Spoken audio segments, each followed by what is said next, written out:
G'day and welcome to The Good Source. Tonight this channel is bringing you a program called Not Q&A because we are the cure to the echo chamber which prevails in the lying harlot media of various channels. There's lots of good journalists there, but far out, it's hard to get some truth out of them sometimes. Welcome to Not Q&A, Lyle. Thank you for joining me.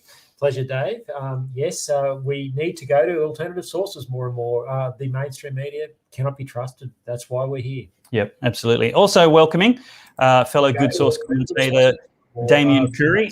How are you, Damian? I'm good, thank you. How are you guys? Also welcoming fellow Good Source commentator. Got a bit of echo there. Damian Coory. For some reason. How are you, Damian? I'm good, thank you. How are you guys? Also welcoming fellow Good Source. Something went wrong. All right, we're going to try and figure that out. Can we hear an echo still now? Testing. No, we're good. All right. Damian, you are stuck in transit between Melbourne and your home in Brisbane, just stone's throw short of the New South Wales border. I am, yeah. It's an interesting situation.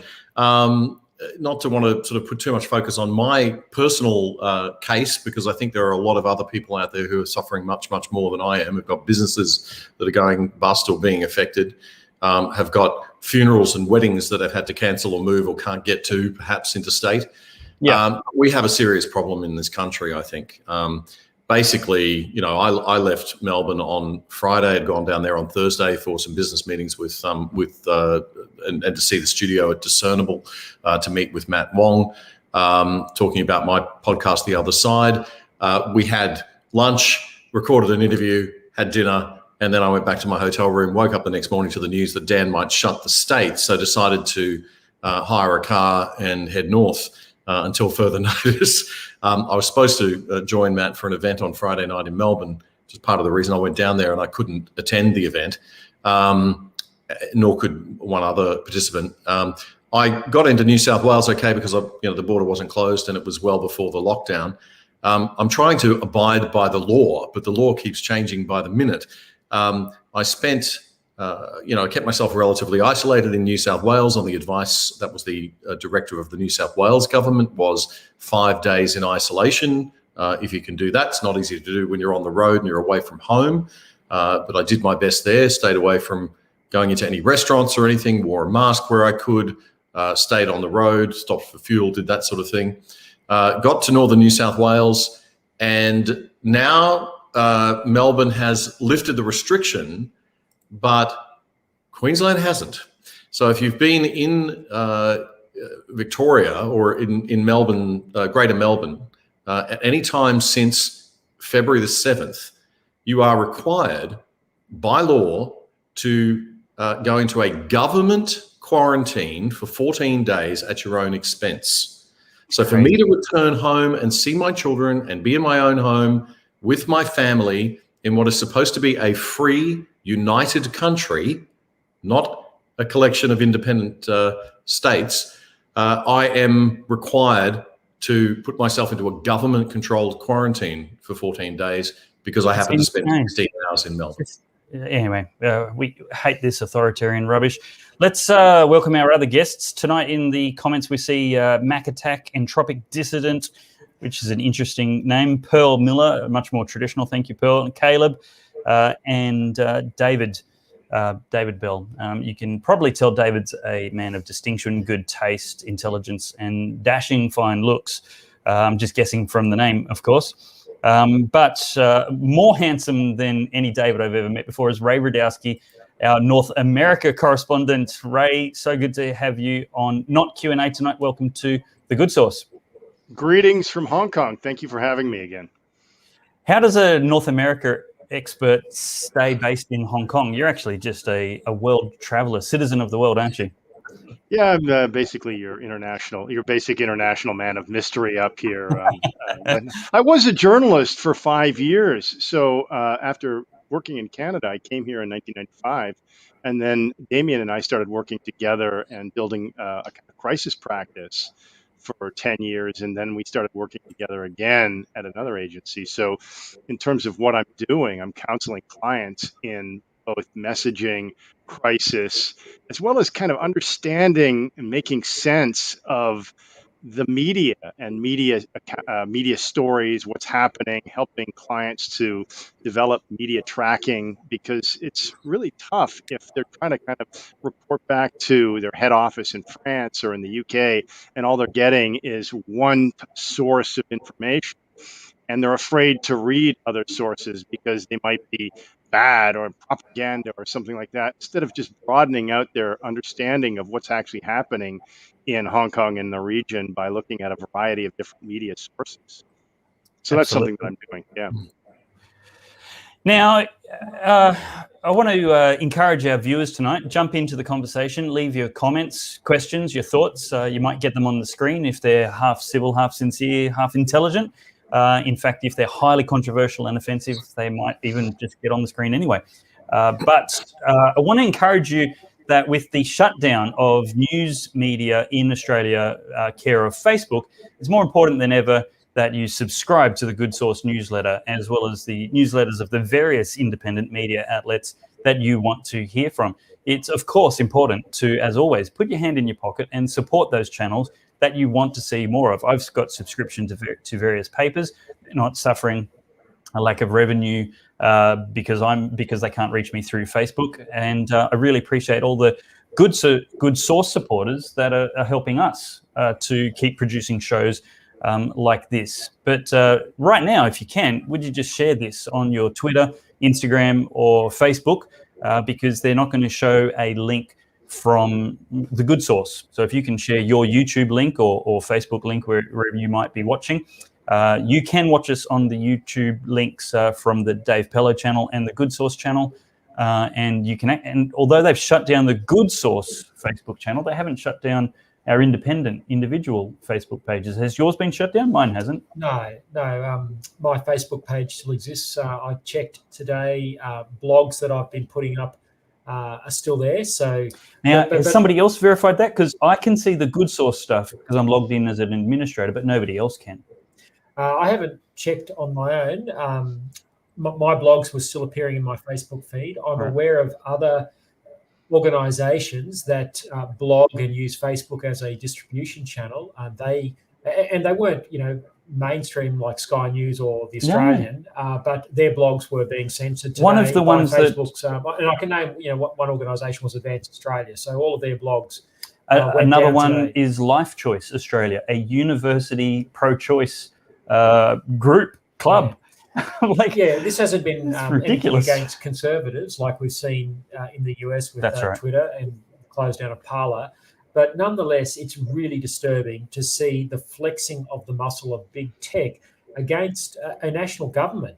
They're saying, no, we're bigger than the Morrison government. We're going to punish you for bringing in laws that we don't like. And I've been reflecting on this today. I think this is going to make Facebook very unpopular amongst a lot of people. It's annoying a lot of us.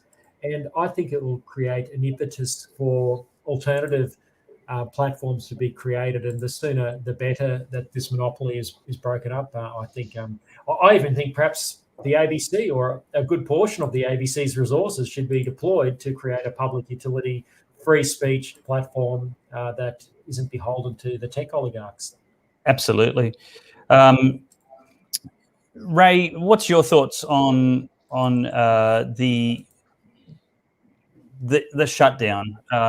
There's a wider story here, of course, about media freedom, journalism, and censorship, and let's get into the international contexts a little bit later. But what does this look like from an outsider's perspective? Well, I'll kind of sum it up by looking at it, because this has been sort of rolling around the world, from the situation in the United States following the election and the deplatforming or the banning of the president of the United States, and the outrage that caused within the country and globally. But it brought up Darren Beattie, who is a contributing journalist or founder of Revolver News, pointed out on one of his appearances on Steve Bannon's podcast that in China you have a state-run media, but in the West you have a media-run state. And I think that what you're seeing is the fact that these platforms were supposed to be places where everybody could come and share ideas. And now they're starting to pick, like, we like this idea, we will fund this particular group. But they're actually starting to shut down discussions that don't fit with their worldview or their political agenda. And then on top of all of this, you've got countries that were considered pariah states, authoritarian states. I was just reading before I joined the podcast, the Russian Foreign Ministry transcript. And there's a whole section in there where the Russian Foreign Ministry condemns the Biden administration for, quote, persecuting Trump supporters. So it's like a world gone mad in which, or like a Bond movie where suddenly instead of the evil villain controlling water, it's like the evil villain controlling information flow. And that, I think, is really kind of strange, because from the outside point of view, like looking at it, in terms of what's going on in Australia, it's like, wait a second, aren't you supposed to be a democracy? Meanwhile, Australia is condemning China and some of the changes that are taking place in Hong Kong.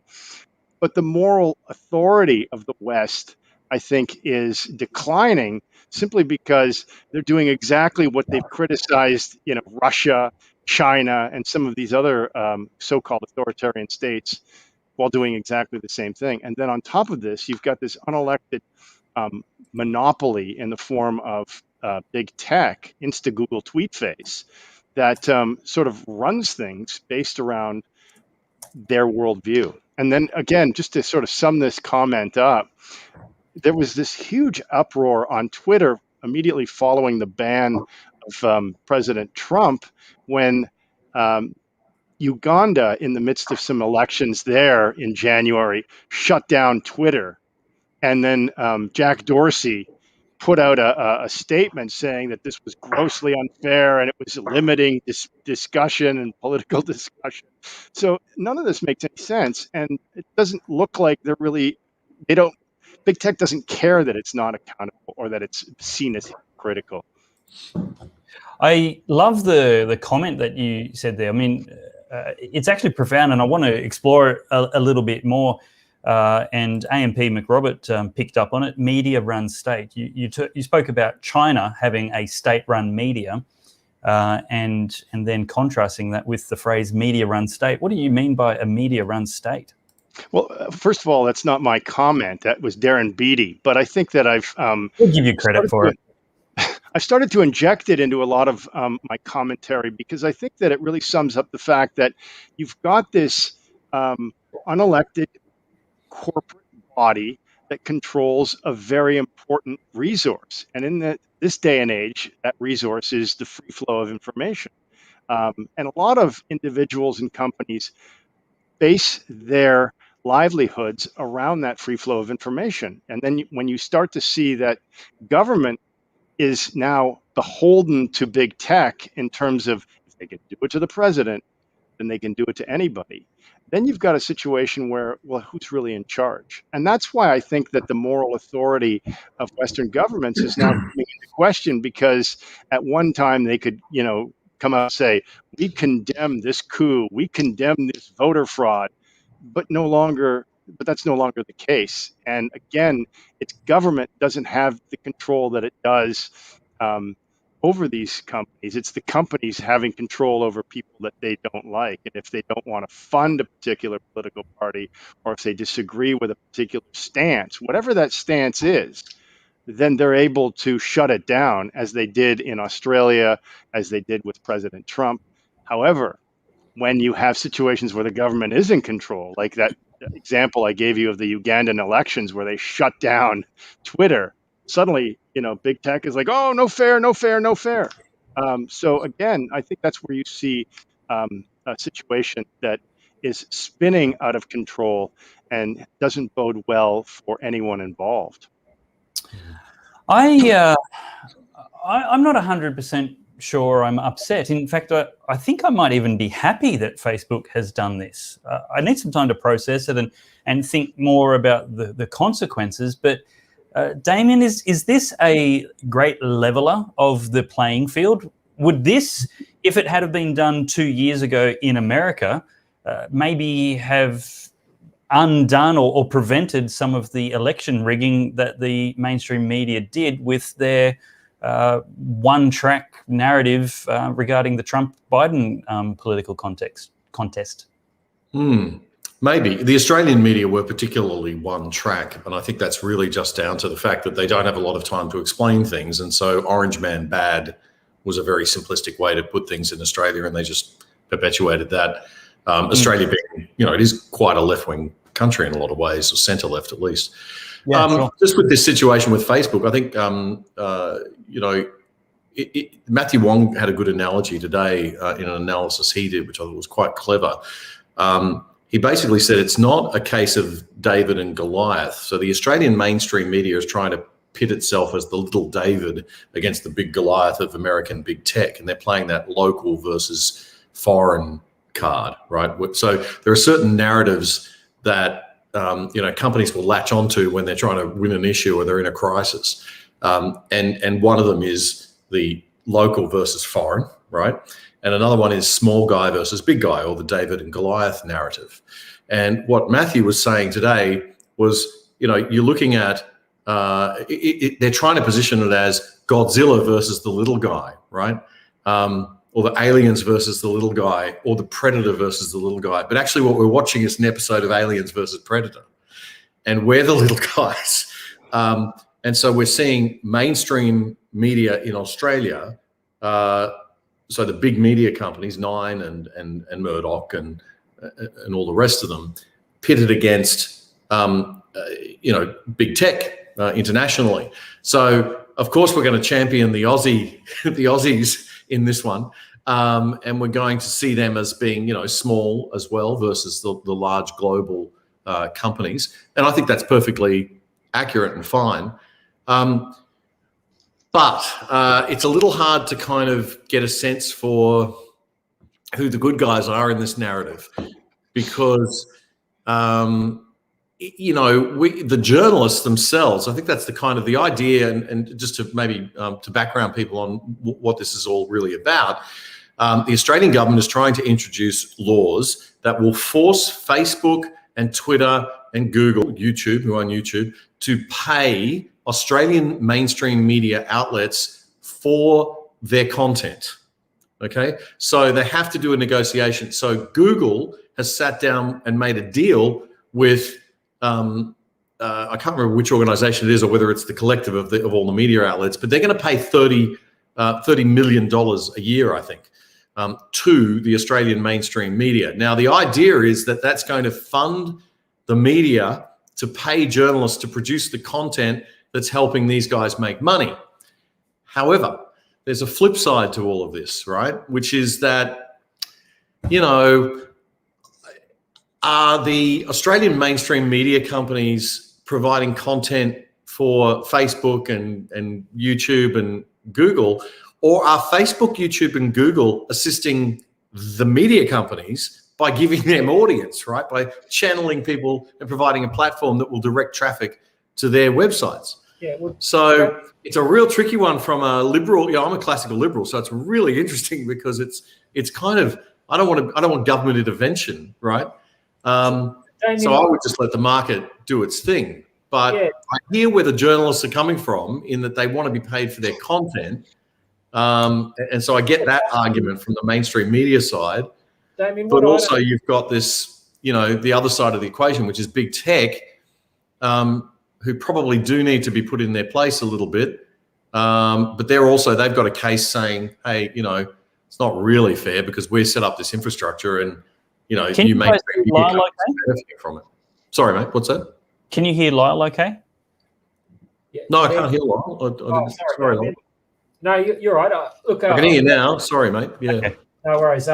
Just fascinated in what you're saying, and I'm going to admit a little bit of ignorance here, but I think you're starting to help me understand. I've been trying to follow this issue and work out why it is that the mainstream media platforms are out of pocket as a result of Facebook and their news stories being shared. I would have thought that's a positive thing for them.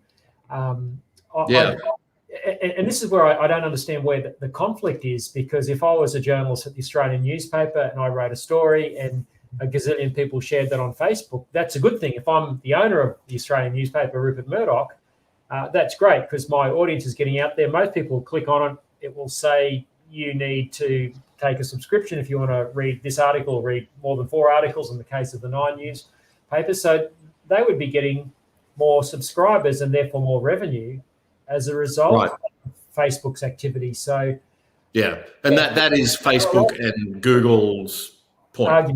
Yeah. So the tech industry is saying, hang on a minute, exactly what you just said, Lyle. You get more money from us. We drive traffic to your websites, right? Because people click on them and they go to your website, then they're going to see the ads that your advertisers are buying, et cetera, et cetera. The media are saying, the mainstream media are saying, no, you're getting your advertisers because of our content. So because my news story from news.com appears on Facebook, your advertisers are getting eyeballs, but you're not paying my journalists. I'm paying the journalists as News Corporation, right? So you have to pay me to pay my journalists. But I'm a bit on your side, Lyle. I think it's kind of one of those things where you just let the market do its thing because it's kind of balances out, I think. You know, they're sort of helping. It's symbiotic. They're helping each other. But unfortunately, the government doesn't see it that way. Josh Frydenberg's decided that he wants to back, I guess, to get, I don't know, from a political point of view, maybe you could tell us what the benefit is, but obviously gets him on side with journalists. Journalists would be very, very happy about this. The journalists, not us, not the independent journalists, but the journalists who are working for mainstream media would be pretty happy about it. Yeah. Well, I was just going to add one comment to that, because when we talked about the idea of state-run media versus media-run state, this exact same thing happened in China, and I'm trying to think of when it was, but it was about 10 years ago. But it was the same situation where Xinhua and the state-run media were taking content from, I can't remember if it was Reuters or Bloomberg, let's just say Western media, and just kind of repurposing it. And there was a dispute over that. And again, it becomes a situation where do these Western media organizations want to remain in China, which is a state-run, which has state-run media, but now you've got a private company that's deciding on, like, that is a monopoly, that's using the exact same tactics that were criticized by media and the West, not like more than 5 or 10 years ago. So hang on, so you're talking, sorry, Ray, I'm just confused there. You're talking about, you're saying Xinhua. Xinhua, by the way, just for the Australian audience, Xinhua is the state-run media of China. News agency. Yeah, right. They were taking and repurposing content from Reuters, etc., and then not paying a licensing fee or whatever it was. Some sort of international dispute over it. But the point of this whole thing is, again, who's in charge, right? In China, it's state media is governed by the government. Whereas what we're talking about in at least the United States and in Western society, you have this big tech multimedia giant that's sort of dictating public policy. And, this business model where who gets what portion of what pie. I think that what you're seeing now is this fragmentation where rather than going to one, Damian and I used to run these crisis and media trainings where at the very beginning of this whole phenomenon, corporates would come up to us and say, someone just posted a negative comment, should we delete it? And we would kind of argue, like, let them have the conversation there, because at least you're able to kind of, in some ways, see what people are saying and monitoring it. If you go to a situation where one specific group goes off to one specific social media platform and another goes to another, you're just creating echo chambers. Echo chambers, but you're also creating more distrust in society, right? The more fragmentation of media that you have, the less that people are going to be looking for commonalities. They're going to be going, no, I'm going to go to my little group. I'm going to have a little comfort session here, but I don't want to hear anything from that group because they disagree with me. They talk mean to me. And so rather than communication being a platform and a vehicle for bringing people together, or social media being a platform for bringing people together, it's having the exact opposite effect. Somebody, I think, just commented, like, let us know when you're on, and they listed about 4 or 5, Parler, MeWe, whatever. Parler doesn't exist anymore. Yeah. But this whole point of where are you going to go to have this conversation? Yeah. to answer that question, we need a lot more funding and donors to be able to post to 27 different social media channels for every single article, because the automation services just don't handle anything outside big tech, Facebook, Instagram, and Twitter. Maybe LinkedIn and some very other peripheral ones where not many people are. But look, if it was easy and automatic, it certainly would be on all those channels. But when it takes 10 minutes just to share an article, and you've got 10 articles a day, I mean, it's so that it's ridiculous. And look, hey, just want to be where people are and get the news to them. Honestly, I'm sorry to interrupt your point there, Ray, but you brought up that comment, and it is good. I might just put it up on screen again, but the best news is, and the smart money is on. Sorry, I've lost the comment. Can't find it while I'm talking. The smart money on is get it in your email. Subscribe to the updates that you want to get, because every platform is temporary. Whether it's 10 years away or 10 days away, you have to know that the Good Source and Epoch Times and OAN and American War Room, or War Room America, War Room Pandemic, the War Room thing. All of them are going to be taken down eventually. It's a matter of when, not if. So look, my plea is, please subscribe to the Good Source newsletters.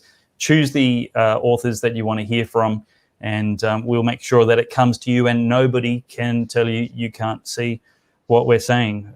Ray, I'm sorry, you were on a momentum there. Please continue. Well, what I'm saying is that these social media platforms, which were founded to kind of bring people together, I mean, if you think about how, 15 years ago when people were like, are you on Facebook or on MySpace? And you had these two kind of platforms that were duking it out. And then suddenly Facebook took over because it was just easier to use. And then as soon as everybody migrated over there, MySpace, I don't know what even happened to it. It became like the beta format of like home video, right? It just disappears. And now you're starting to see, beta is the small little tapes that you used to be able to rent. Yeah. Why? What's beta? What's VHS? So you've got this situation. No, but you've got a situation where it's like really easy to say, oh, well, we'll just create our own platform. But what are you going to do? Get your own servers, get your own. Parler tried to do that, and it didn't work. You've got all this other sort of. I didn't know that. You've got a bunch of other, but this is the thing. How well known is that, and who's even on it? It took, I think, a number of years for a lot of these platforms to build momentum, because first of all, people don't trust this anymore. Like, it's like, oh, well, let's go to MeWe. Oh, wait a second. MeWe has these privacy issues. Oh, let's go to this one. Oh, wait a second. They're owned by so-and-so. Oh, let's go. So right. There's two issues. One, the death of privacy. But the second issue that the second kind of idea that I want people to consider is the death of communication. Social media is supposed to bring people together, and it's actually a force for creating mistrust and division in society. Yeah. Because whoever happens to control the conch, or in this case, the moderator, whoever controls the flow, can decide, you're muted. Sorry. Like, I think, while I'm waiting, you put me into the holding room there, and I'm like, I could be screaming my head off and you wouldn't know it, right? Like, where's Ray? It's exactly that same situation. I'm just deep person.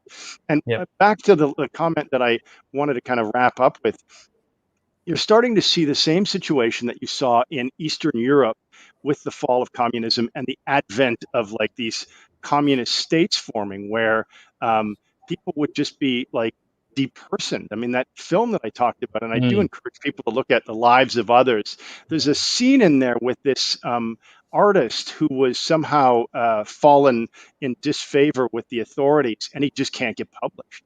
And then he ends up committing suicide. But he's just like, and they're trying to kind of say, well, we'll have a word with the authorities. But it's the same situation. The authorities control who gets to go on stage, who gets to produce a play, who gets to write. You've got that same situation now, but it's in private hands. And it's no better to be in private hands than it is in government hands. I think that there has to be a little bit more oversight in terms of not just like content moderation, but who is actually driving the debate, and what's the desired outcome of that debate, and it's still unclear. I think this is why, Ray, there's been so much. It's been very hard for Gab and Parler, now that I think it's back, to really get momentum, because it is an echo chamber for conservative and right-wing views. And a lot of people don't really want to be just having that conversation amongst ourselves. I mean, we all agree with each other on a lot of things, so it's kind of, a bit boring. It's much more interesting to be in a broader format, and you want to influence people and you want to change their minds, right? So you want to kind of be where the action is, which is why Twitter has that advantage. But I think it's interesting the point you raised about, because for a classical liberal perspective on this would be, look, we don't want government anywhere near it. Let business work it out. But unfortunately, we live in a world where these corporations are so big and so powerful, because government hasn't really done its job, which is to try to prevent monopoly and centralization of power in the to compensate for the pitfalls of capitalism and the pitfalls of the free market, which are that eventually you wind up with monopolies. That's the one thing government should be trying to do, and keep the game fair and let smaller players in and stuff like that. Right. But that's the problem we've got now, because these big corporations it's just like another government. It's just an alternative government. And so I think we've got to get back to a point where, individual sovereignty, national sovereignty, and, we're really supporting small business over big business is what's important. And that's why I think this is an alien predator, to steal Matt's analogy again, the alien predator, or it's Goliath versus Goliath, not David versus Goliath in this case. Yeah. Kel Bunyan has this comment: position vacant, truthful media. The ideal candidate would possess the following skills: be able to report on news without bias towards left or right. My opinion on that is there's no such thing. Everybody is human. Everybody has. It's like somebody saying religion should be kept out of politics. You mean my worldview should be kept out of politics, and your worldview is okay? And then that person says, oh, no, but I don't have a worldview. I'm an atheist, or I'm secular. Well, no, that is your worldview. There is no such thing as a culture vacuum. There is no such thing as a worldview vacuum. There is no such thing as a values, belief system, ideology, or political spectrum vacuum. You are somewhere on a political spectrum of views: authority versus liberty, left versus right, morality versus libertine. There is no such thing as somebody who is not biased. No, I think the key is to be honest about your biases, declare your prejudices, declare your affiliations. That's why on the Good Source, beneath every article, beneath every post, we have the author's bio. So you can weigh what they're saying, because there's no such thing as pure objectivity. We see these ABC journalists pretending to be objective, like Michael Rowland, getting his knickers in a knot and all offended when somebody says you're a lefty, and his Twitter trail is the proof of the pudding a mile deep. Yeah, I don't want to be too, promoting my own show, but in the other side, Australia, which you can see on the Good Source platform, promote it. Dave, we raised this issue about how the media is starting to lose its credibility with the Ali Langdon thing, with Craig Kelly, and then you had Michael Rowlands with Greg Hunt, and then there was the American one where the lawyer for Trump criticized the CBSN anchor for a biased question. We're starting to see spokespeople fighting back.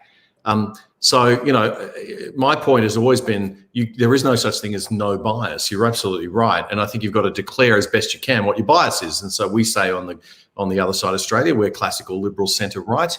And that's the lens through which we're presenting stuff. We will try within that to be fair to everybody and try to be balanced. But I'm trying to balance out the overall bias. The show is called The Other Side, meaning the other side to the left-wing ABC. And I thought that was just beautiful with Greg Hunt, what he did to Michael Rowlands this week, just to say, Ray, this is a breakfast show host in Australia on the ABC, a guy called Michael Rowlands.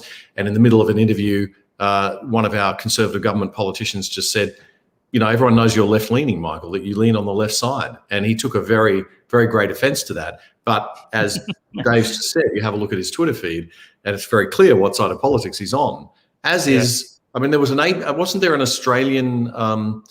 No, sorry, there was a research study done by somebody. I think it was published in the Australian last year or the year before that showed that they actually did a sample of who votes what at the ABC, and it was 41% of ABC employees vote Green, and 30-something vote Labor, and 14% vote for the Liberal National Party on the Conservative side. So it's pretty extraordinary that the ABC isn't required to sort of state its position on certain things. But I mean, you've only got to watch it for 10 minutes to know what its politics is.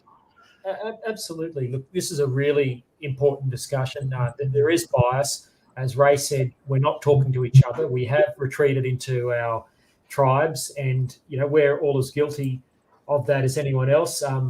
I haven't listened. I used to listen to the ABC every day. I now listen to the podcasts that I want to hear. I'm sick and tired of being talked down to by left-wing journalists, and yes, they do have their bias.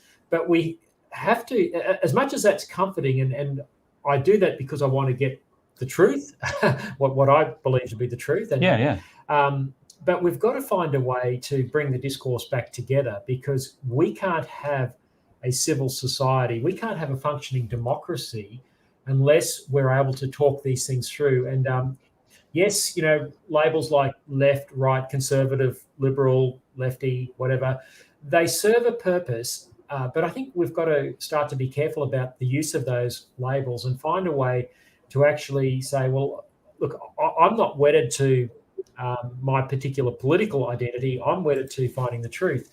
And I fear that our democracy can't function in tribes. It wasn't designed for that. The reason why the democracies, which the Americans really brought into the modern era and Australia copied and most of the world aspires to, is based on the idea of a participatory democracy where there is a clash of ideas, where together we duke it out metaphorically in a chamber or in the public discourse, and then we settle on the truth. But at the moment, we're not hearing each other, and so we're cancelling each other, and that's extremely dangerous. And unless we can find a resolution to this, we're going to continue to atomize, and I think it could become quite a serious issue for our polity. Well, Lyle, I'm just going to make this point where you talk about the idea of liberal democracy. I'm going to talk about it. I'm going to raise this point for discussion. I think the idea of redefining what is an authoritarian state is now a relevant question. It used to be anything that was communist in the Cold War was evil. I mean, I was growing up in that time period, and like Poland always looked at this idea that one day we will be free, and we knew who the enemy was. The enemy was the communists, and they were like, and now it's like, living in Hong Kong, I was just having this conversation with Damian off air, where the government has just opened up a lot more of the venues today on February 18th, and you have a situation where they have this tracking app, right, where you go into a restaurant and you track it. There was a story where some guy just went off his head because he was at a McDonald's and the staff member was spending too much time with the customer in front of him, getting him to understand how this tracking app worked. And so he assaulted the poor McDonald's staffer with his cell phone. So that's what you've got here. But then on top of that, the government's made allowances for that level of, going crazy. And they said, all right, you can have the tracking app or you can sign in. If you want to protect your privacy, just make sure that wherever you're going keeps track of the fact that you were there. This is a police state where you have an option. Meanwhile, in Australia, it seems like you're being locked up. You can't have freedom of movement. Here, where we're condemned as being a police state, and it's like you're losing your liberties. The government's actually made allowances. Like, we understand that some people may not want to download that app. You might have an older phone, or you don't want to be part of a tracking app. So as long as you sign in, that's okay. We will respect your privacy. Yeah, but that's the Hong Kong government, Ray. That's the Hong Kong government. They've still got Hong Kong. That's not China. If it was no. Yeah, well, but in Australia we do have the option to just write our names down as well. I think in some places. But you did. Yeah, I mean, look, you don't have to tell me. I lived in Asia for 20 years, and I thought boy, if I ever get stuck on a border issue where I'm not allowed to go back and see my family, I'm going straight home to Australia. Well, here I am now living back in Australia. You can't move. The first time in my life, I can't cross a border to see my family. So exactly. What has my home country become? Right? What are we now? We have to really have a good, hard think about this after the COVID thing passes, or maybe right away. We have to start thinking about what are we as a nation? What does it mean to be safe? What is an authoritarian state? Like, how much of this creeping authoritarianism can people actually tolerate before they actually say enough is enough? And that, I think, is where you've got a situation that big tech plays a huge role. You see now in this coup that took place in Burma, where the government cut. There is a sort of formula that takes place in these revolutions. When a coup takes place, government comes in, they cut off social media, take over the media, the regular media. They try to control the information. They put people out in the streets to kind of police everybody. But you've got the situation where governments, I think, cut off a lot of social media. And you've got this situation where the United States is saying, oh, no, you've got to open it up. We need to have free discussion. Meanwhile, Russia's condemning the United States for persecuting. What you've described there, Ray, what you've just described there, Burma is exactly what's happened in the United States with their election. You've had big tech, and this is all laid bare in that Time magazine article. You had Facebook pouring money into battleground states to try and get out the vote, then suppressing the news, deplatforming the president. I mean, how is the coup in Burma any different to what appears to be a coup in the United States? Now, I want to qualify that language. I think I don't want to say the election has been stolen or anything like that. But what I do want to say is there's enough evidence to suggest that there needs to be a thorough investigation, and yet all this is being suppressed in a Burma-like way. Well, and from a media perspective, it's really hard to understand what exactly is happening in Burma. I don't understand these allegations from the junta that there was election fraud. I don't get it, because there isn't enough information. Like, maybe there was, maybe there wasn't, maybe this is all made up. But I can't understand it because I can't get access to kind of information that would help me to make that decision and comment properly. To what's happened in the US. What you have just said there about I can't get information about what's happened in Burma, how different is that to the situation where you've got citizens in Arizona trying to get subpoenas out for the election officials in Maricopa County, in Georgia? Information wasn't forthcoming. The courts wouldn't hear the evidence. The Supreme Court wouldn't. Well, the Supreme Court, it's going to be very interesting, because tomorrow the Supreme Court in the United States is going to determine which cases it hears. And among the cases on being put forward to the Supreme Court are a number of, election fraud cases that it will be very interesting to see whether or not they decide to take any of those cases up. But again, you've got a situation in the United States where I just saw a column on this and I thought it was fascinating. Be careful what you wish for. So you've got this situation where now you've got Joe Biden in the White House, but it's all starting to unravel for the Democrats. In California, you've got a recall situation with somebody who was a very popular governor, poised to possibly be the president, is now being recalled. Andrew Cuomo of New York is facing greater scrutiny. Meanwhile, in Florida, you've got this governor who's a Republican who's brought down the numbers of COVID cases, and he's coming under attack from the federal government and the Biden administration. The media, meantime, are asking Biden questions like, what kind of donuts can we have next time we meet with you? And, what's your dog doing? Sure, you can have those kind of warm, fuzzy questions, but when it's every single day and nothing's really being scrutinized, the media, that I think you were talking about, what was it like being a reporter like 10, 15 years ago, 25 years ago? There were fewer media and there was a lot more competition to be a journalist. So everybody, I think, paid a lot more attention to journalistic ethics. And there was a time I remember in the city that I was working in where I really pushed the limit with a police story. And I got, talked to like, don't do this because I think you're making, you're creating this division in society against police, and you don't have any evidence about it. So I was like, well, okay, okay.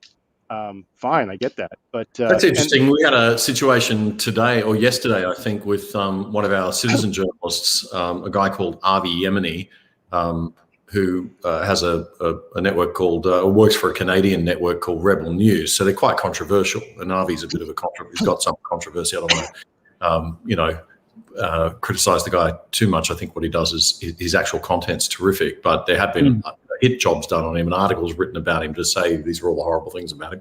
But he's not, nothing that should cast aspersions on his approach, I think. But he showed up to the Victorian State Parliament yesterday with his press pass and was denied access to Dan Andrews' press conference simply because they didn't want him there. They didn't want anyone asking challenging and disruptive questions. Now, the police that surrounded him, it was like, 8 or 9 police officers. Avi's put the video up. Just incredible to me that, and I think it's time that, we sort of said, look, I don't care whether you're, conservative or you're here or you're that or you're whatever. As Lyle said, it doesn't matter. The point is the principle of free speech, the principle of journalism, the principle of being able to challenge power and ask questions and bring truth to power. What amazed me most about that, and I've covered state parliament in Victoria. There was a pack of journalists around waiting for Dan Andrews. This is all going on in the background. It's like you guys are standing 20 meters away from a news story. It's unfolding in front of you. The police are approaching a journalist, and no one cares. Around and do your job. But nobody did. We would have in the olden days, Ray, I think. Well, I think that there would have been that, but I think that individual would have been an outlier. Here, I think there's this idea of there's us as the trusted media pack, and then there's like this group that is like the kook. That's the issue. Journalists. And it's we decide who's the kook in the fringe because we're media. That's right. It's a boys' club. Like well, it's a cliche. I don't know that I could say Avi got the rough end of the pineapple. I sympathise with him because I like him and I agree with, I've got no problems with Rebel News or Avi. He's happy to say publicly he's a close friend. We chat for long times on the phone every now and then. However, I guess I want to do the test. What if the shoe was on the other foot? There's a clown who has all the attributes except for the makeup, and he's one of the biggest names, Jim Acosta. That clown. And he's one of the boys' club in CNN. And I would have had absolutely no problems at all if his White House press pass was revoked. He was incredibly badly behaved, and he didn't deserve the privilege of a press pass. Well, one of those guys, but I think it was either him or somebody else from that pack that was banned by the Trump administration, and it became a huge story for about 2 or 3 days because he was part of the boys' club with a small circle, right? So they're all pounding on him, saying, "Oh, come on!" If he was from Rebel News, Trump is. But meanwhile, Biden won't answer any questions of any substance, and you've got this situation, this trickle, like back to the idea of redefining what is the authoritarian state. So Orange Man bad, and like he's like this kind of crazy Hitler, Nazi, fascist. Yep. Meanwhile, you've had 45 plus executive orders signed by Biden within, I think, the first month.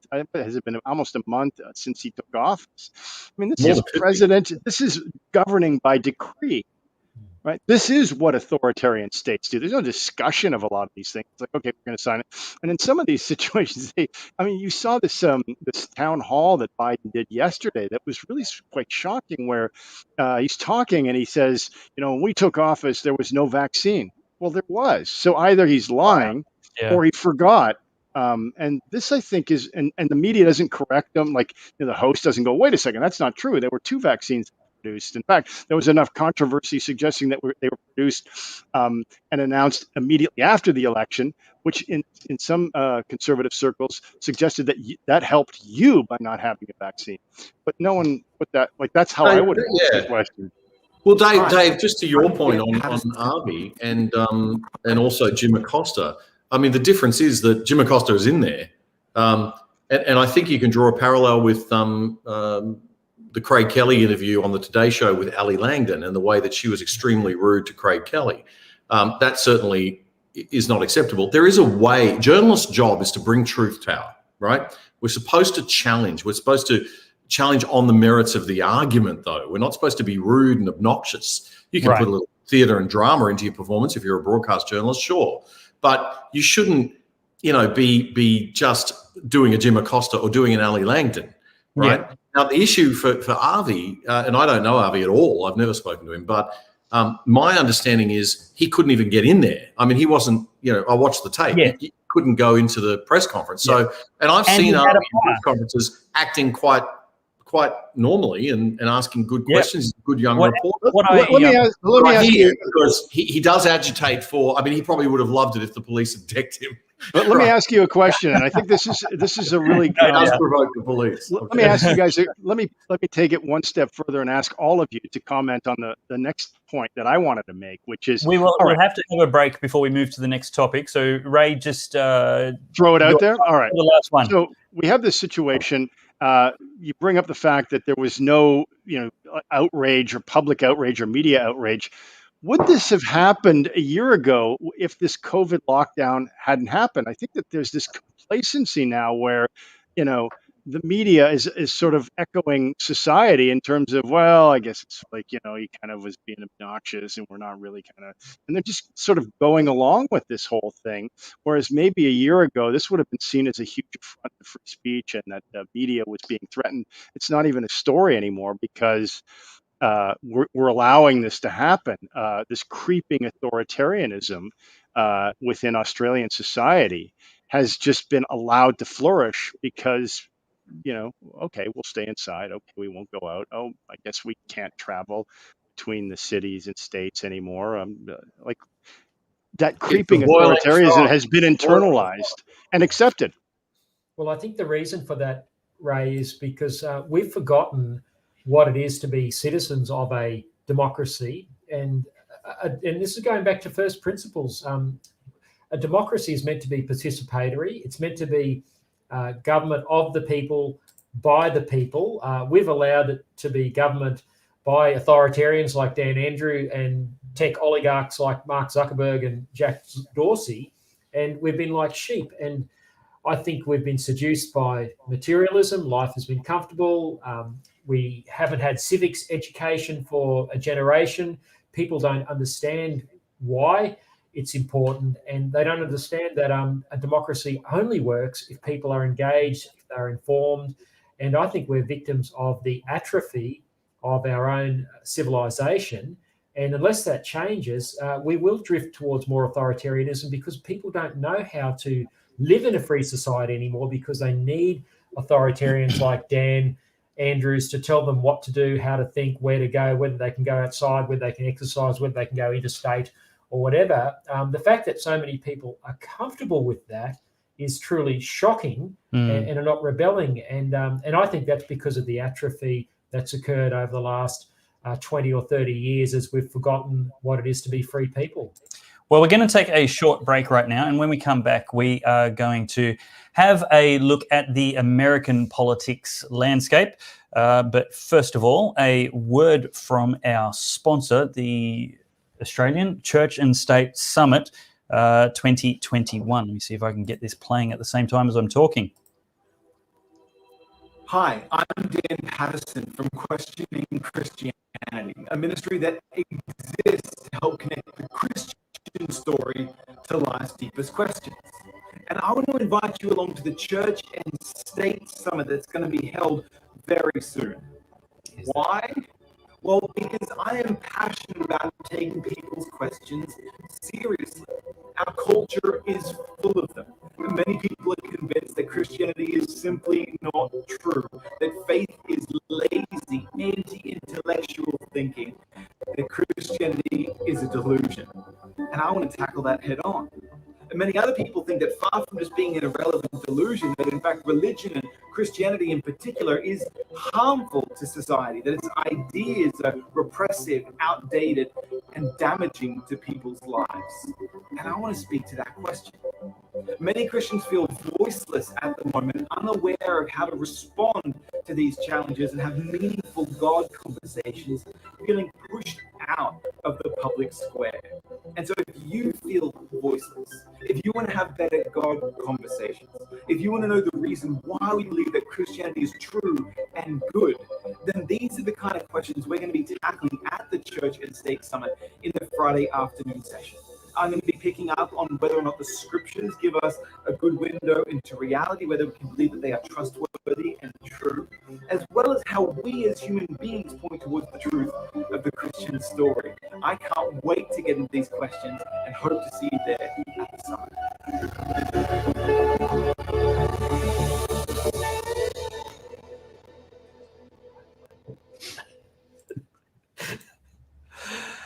Well, we are back. I don't know if you were hearing really weird kind of delays on that video, but apologies if you got bad audio quality. It's really good on YouTube and Facebook. So yeah, please check out the Church and State website, churchandstate.com.au, and there's lots of good promos from our speakers there. We'll watch another short one from Matt Canavan a little bit later, I think, and we might watch the 4-minute trailer at the end of the show.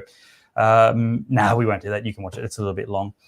Ray, I want to turn the conversation to America, and I think I want to actually start with you. This is right in your wheelhouse. The media standards when it comes to covering the Biden presidency. It's not far off what we were talking about, but following on from this, I want to talk about Trump having a go at Mitch McConnell and, of course, losing a legend of conservative broadcasting today. But, Ray, first of all, the media's performance covering the Biden administration. Yeah, it's been shocking in terms of how cringeworthy it is.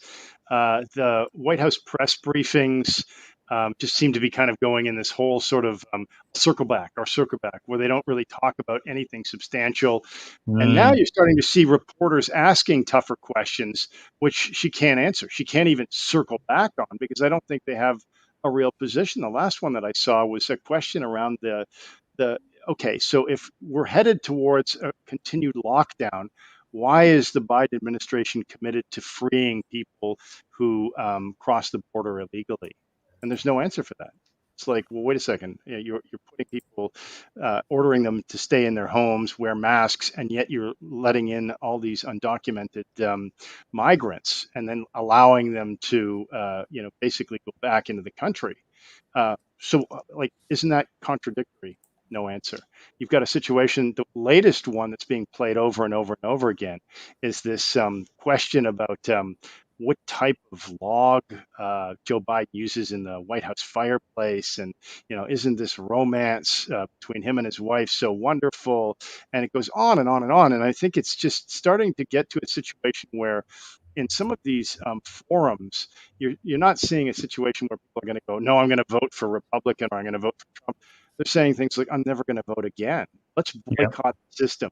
Let's not participate because that's the only way to send a message to Washington in the wake of this. And that impeachment trial, I think you're talking about, how the Australian situation with the journalist and that politician. You had a situation involving Trump's lawyer who was interviewed by a journalist following the acquittal on the impeachment charge.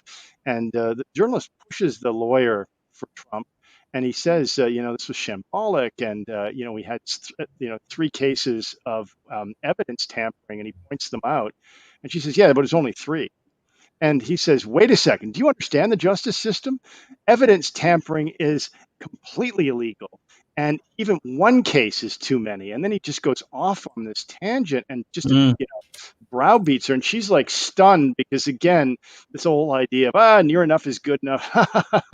And I think we've lost sight of the fact that in this whole 4 years of dehumanizing Trump and all his supporters, people's perspective of what is the foundation of a democracy is lost. No, you can't have some evidence tampering. That's okay.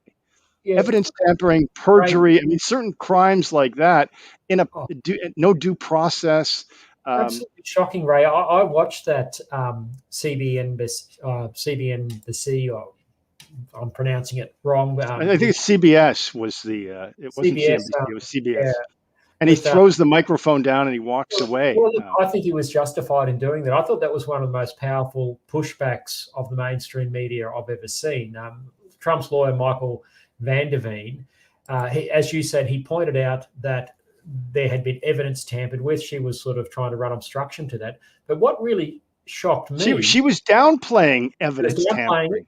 Absolutely, which shows there's no moral compass. But even worse than that, in news.com.au here in Australia, a story was put up lampooning Michael Van der Veen as mansplaining in terms of his pushback on this journalist downplaying the seriousness of evidence tampering. Now we've completely lost our moral compass when the media won't even engage with a serious allegation. You imagine if the Trump legal team had doctored any evidence in that Senate trial, there would be hell to pay. Yet there's this huge leave pass that's now given, again, because you're on the right ideological team. It's very, very worrying, Ray, and I think you're right to point that out. And I fear for our society because we don't even know the difference between black and white anymore.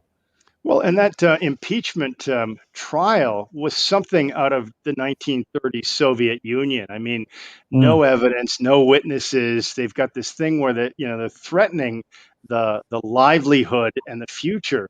I saw a very good interview when we were doing the podcast together with Damian, where the former Speaker of the House, Newt Gingrich, said that the most frightening thing emerging from all of this was the criminalization of the office of president.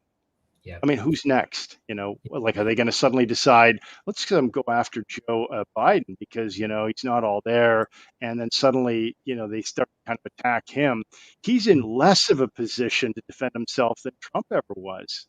Well, I think he'll be defended by the left establishment. But will he? Because you've got so many different factions now working against each other in terms of just the intrigue behind the scenes. You've got Jill Biden, who's kind of the enabler. She's not going to let anything happen. You've got Kamala Harris, who's waiting in the wings, but doesn't have any sort of constituency beyond California and big tech. You've got all these different players that were pushed out of the election. You've got these young progressives or radicals that are itching to get their hands on the levers of power. It's not that clear cut like, oh, we won, guess what? It's this fractionalized party, and you're already starting to see it come apart at the seams. The situation in New York with Governor Cuomo facing serious allegations about his mishandling of the COVID situation there. In California, it looks like there's going to be a recall of Democrat Governor Gavin Newsom, who at one time was touted as being the next, being groomed as a potential presidential candidate. That's gone. That's over, regardless of the outcome there. Good point you raised, Ray, because the Democratic Party, as you're saying, is very fragmented. You've got all these different power dynamics going on. You've got, as you say, Cuomo in trouble and the governor in California, Newsom, being recalled. You've got a very weak man in the White House in Joe Biden, Kamala Harris waiting in the wings.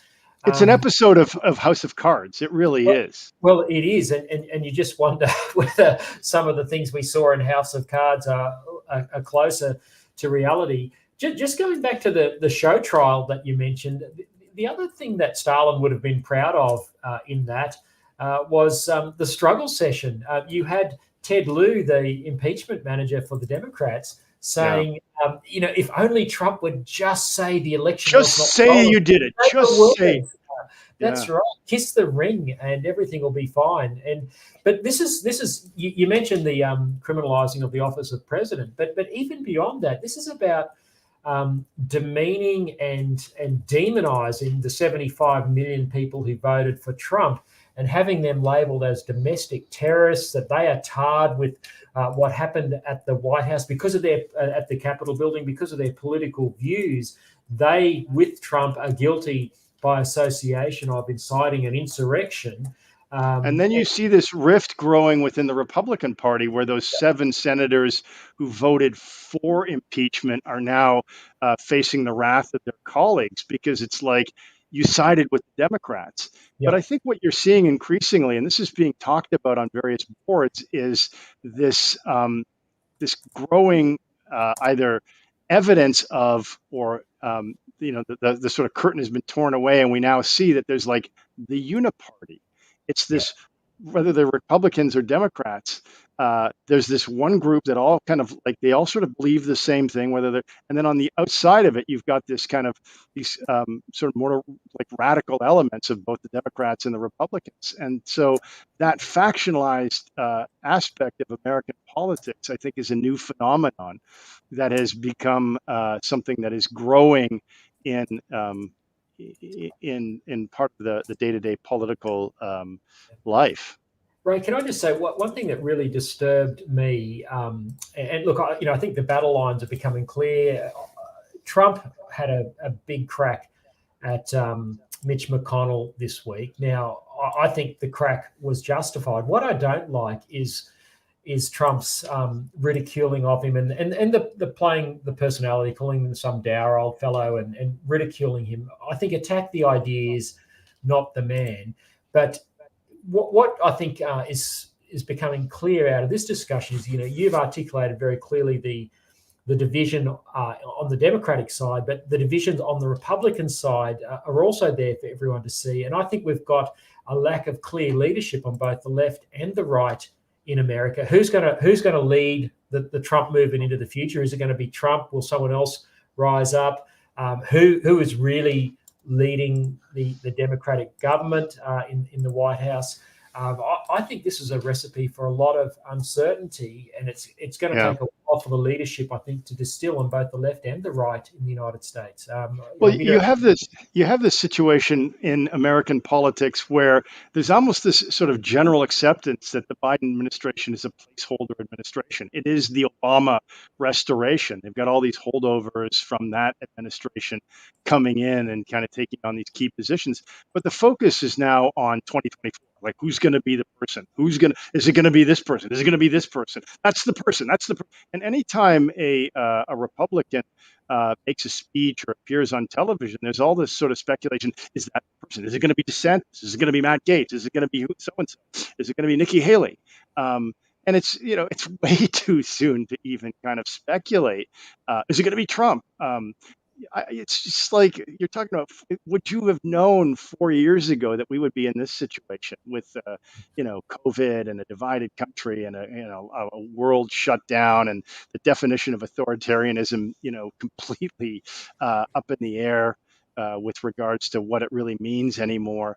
No, I wouldn't. I don't think I would have kind of, like, if you asked me 4 years ago, oh, what's going to happen in 4 years? I was still betting steak dinners that Trump was going to win, because I believed that the system wasn't as rotten as it turned out or appears to be. Yeah. Well, we did election coverage here, and we were absolutely certain Trump was going to win.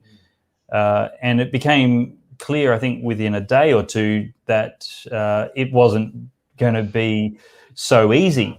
And still, this disbelief had to be sustained over the ensuing weeks. And I think right up until the inauguration, I held out hope that SCOTUS or somebody else, and they just wouldn't even hear the case. No, it wouldn't. And I think this is something that has got to be resolved. I read Paul Kelly's article, this great Australian commentator in the Australian newspaper, editor at large, saying that, look, Trumpism's over. Conservatives need to disavow themselves of him. But underpinning his assumption is that the election was legitimately won by Biden. I just can't get away from the evidence that I've seen that it wasn't. You've got all the issues of the mail-in ballots and the setting aside of state legislation. Then you've got and Ray, I'd be interested in your thoughts on I don't know if you've had a chance to watch Mike Lindell's so-called Absolute Proof documentary. I spent 2 hours watching it last week. Now, I don't think he provides absolute proof, but he provides a lot of disturbing evidence, which I think must be investigated and just can't be dismissed as baseless conspiracy theories. Here's the crunch, is that even if you don't consider it absolute proof, for the courts and for especially people who claim to be objective journalists to dismiss everything out of hand and say there's not even the whiff of wrongdoing, nothing needs investigation. Nothing to see here, folks. I mean, whenever that is complete corruption. This is the totalitarian state that Ray is talking about. But I think we are in a state of flux here. Obviously, we're talking about the problems on the left. The problems on the right, you've got this McConnell, Trump, establishment, MAGA movement rift. And I think we've got to see good leadership emerge. That is tied up intrinsically with resolving the electoral issues and the big question mark that lies over that. And what we're seeing is an attempt by the left of politics to suppress that, to say, don't raise that, don't say it, say the magic words, it was stolen. I think, no, we've got to resist that. We've got to demand that there be truth in all this, that there's proper investigation, because I think that changes everything. That would then embolden a new movement. But who leads that? Is it Trump? Is it someone else? I think we're in a lot of uncharted waters at the moment. Yeah. Well, I think that that a lot of that is just kabuki. Like, it's all kind of theater. The fact of the he said, she said arguments. I think that what's really at stake is changing power structure. And when you have a group of, when you have power concentrated in such a small group or an industry group, then I think you've got a situation where it won't change. Trump was the outsider, regardless of how anyone may feel about him. He was regarded at the very beginning as this sort of joke. Yeah. And, he's just and as soon as it suddenly became clear that he was going to win, there was this whole rush to kind of, again, allegations that the Obama administration was spying on him, all sorts of things that still haven't fully been explored as well. And I think that demonstrates that he was fighting against a system that doesn't allow outsiders to take part in. And that's the in political life. So the whole thing with Mitch McConnell and him kind of, barking at each other. I mean, that to me, I think that's just interesting, but it's a one-day story. The bigger story is does the system now allow for outsiders to take part in political discourse? And so far, what we're seeing is the answer is no, because big tech controls the levers of power when it comes to who gets to have a microphone and share information. And if that's the case, Ray, that's extremely disturbing, because it means there's no place for us outsiders. It means that our democracy is corrupted. And this is a huge wake-up. I mean, this is why I can't let go of this issue of the integrity around the US election. As much as the mainstream media here in Australia, as much as Paul Kelly, who I revere, says move on, Australian conservatives who, thought there was something in Trump. And, I hasten to say I wasn't attracted to Trump, the man. I'm attracted to Trump, the policies. The aspect of Trump, the man, that I am attracted to is his conviction. I don't like the way he ridicules and demeans people. But if someone like Trump, who's an outsider who disrupted the swamp, is then forced out through nefarious means, as it would seem, through what would seem to be the rigging of an election and everything from the Dominion voting machines through to what the state electoral authorities did. And yet we are all being told to move on. This is a very, very serious thing. We can't just allow a US election to be treated like some sort of Zimbabwean plebiscite and told we can't even ask questions about it because, well, that means you're like a domestic terrorist inciting insurrection. And this is where it's insidious. And you're right. It's the abuse of power. And we should all be chilled to the bone that this could even be entertained. Well, and I think that you get a situation where America's, enemies or rivals or countries that, it is constantly trying to, sway politically, China, Russia, and others, are leveraging this. And as I said in the previous segment, when when you read the Russian foreign ministry and they're like coming out and saying, we condemn the Biden administration for its persecution of Trump supporters. I mean, what they're basically doing is just uber trolling the United States in terms of you come to us and say that this Putin guy's a dictator, but look what's going on in your own country. And that I think is more dangerous than anything else. So you've got that. You've got this these 45 plus executive orders. So you've got ruling by decree. You've got a situation where everything is just so politicized in the United States right now when it comes to decision making that nothing gets done. And then there is no scrutiny or oversight because the traditional alphabet media and is basically aligned with the political interests of the ruling party or ruling parties. And I think that situation sets itself up for a very unstable future when it comes to decision making, whether it's in terms of deciding how to reopen the economy, whether it's to on how to deal with some of these issues that are plaguing the United States, like immigration, energy, climate change, Russia, China, and some of the other destabilization that's going on in other countries. Or does the United States even want to be involved in some of the things? I think ideologically, you're seeing around the world and even within the United States, there isn't this conservative left or right and left. I think it's now kind of moving beyond that into things that are more kind of inward, like let's fix America versus globalism versus nationalism. And that I think is something that you're seeing in around the world.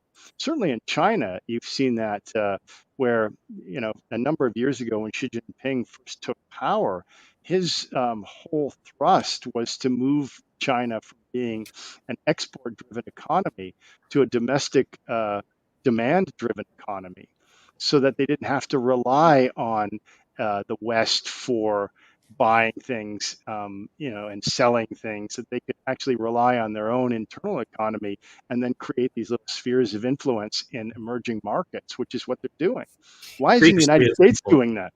Why isn't the United States doing that? They're not. Absolutely, and that's that's exactly. I mean, China's push has been to consolidate itself and its economic sovereignty so that it can run its economy just on domestic demand. It doesn't have to rely on the export industry. So something I think Australians really need to understand. So they want to have that internal strength so they can go it alone while simultaneously through the Belt and Road Initiative, letting their tentacles go out throughout the world to create that economic influence. Whether they're interested in a hot war in a nuclear age, I'm not so sure. I don't know if I buy into the idea that they're going to launch an attack on Taiwan anytime soon. Correct me if I'm wrong, Ray, but I think Taiwan still has nuclear warheads pointed at China. Well, I'll say this. Honestly, I don't think that the Chinese military is set up for that sort of conflict. However, having said that, in 1996, this was still a time where during those presidential elections, and I remember it very well, China was lobbing missiles off the coast of Taiwan trying to influence the vote, and it didn't work. And then in 2000, you had Chinese Premier Zhu Rongji saying, basically, doing this really Mussolini-style kind of rant, saying they better vote the wrong way. They better vote the right way. And they ended up electing a kind of a sort of separatist government, or what do they call it? Yeah, they're not terribly smart when it comes to propaganda. A pro-independence party in Taiwan. So I think they've gone in a different direction now. And what they're looking at is trying to create these economic spheres of influence. And that is where you see Chinese foreign policy being very successful. They're going out and they're trying to set up markets in some of these emerging markets. They're taking over in Africa and in the whole belt, Pacific Islands. You're right. The Belt and Road Initiative. These are Victoria. all things. Right, exactly. And you see, but this is a country that is very much looking out for its own interests first. And I think that ideology of the nationalist ideology, you're seeing taking shape in some countries around the world. And then this other sort of globalization initiative taking part. And those are the two spheres. It's not so much conservative versus left or right versus left. I think that is kind of not the way in which the world is being polarized. I think it's more along these other lines, and the United States is now in conflict over that because you saw a president in Trump who was very much an America first, or had a more nationalist agenda, an economic nationalist agenda, and then you've got a new administration that I think has a different worldview. And those two views are in conflict, especially when you have a result that's so close and so many questions like ones that you've raised about the legitimacy. The legitimacy of the election is a very important question that still hasn't quite been resolved. And I think the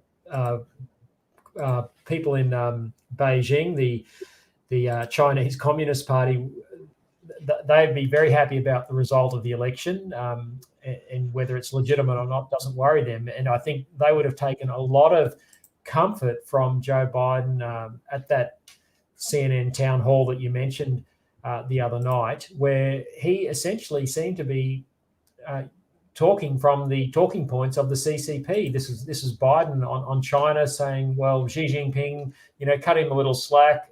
He's expected to unify his country, and whenever China isn't unified, there's trouble. And there's this issue with the PLA gang raping Uyghur women in the Western provinces, but hey, cultural norms. This is just outrageous, and yet Biden, here he is appeasing. And you talk about Taiwan. I don't think they're going to need a hot war to take Taiwan. I think a weak President Biden, who speaks from the CCP talking points a day or two after his 2-hour conversation on the telephone with Xi Jinping, he gets his marching orders from Beijing, and he delivers on CNN, and even to the point of glossing over the genocide of Muslim Uyghurs. It's a disgrace. And again, to your point on the media don't pick this up. He's given a leave pass. They should be. It's an outrage. But this is the problem. Sorry, Ray, can I just ask Lyle a question? I've been waiting for a while. I want to ask him something. Lyle, you're a politician, or you've been a politician in this country. I'm a wannabe politician. I'm a failed candidate on multiple levels. All right. Well, you understand the game, I guess, and also this question also to David.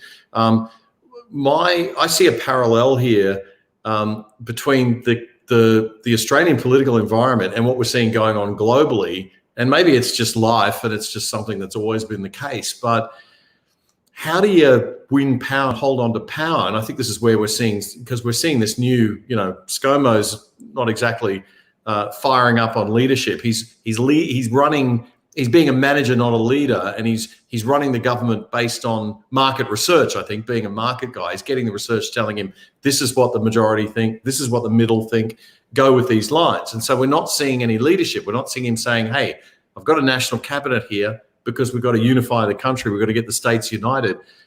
We need to be on the same page with our policies. He's not standing up to Labor premiers. He's embracing Labor premiers.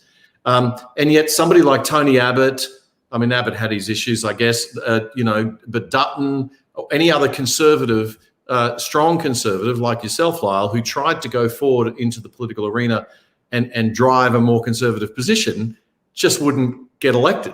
So is it better that we compromise and have some power than we put up a right-wing candidate and lose completely?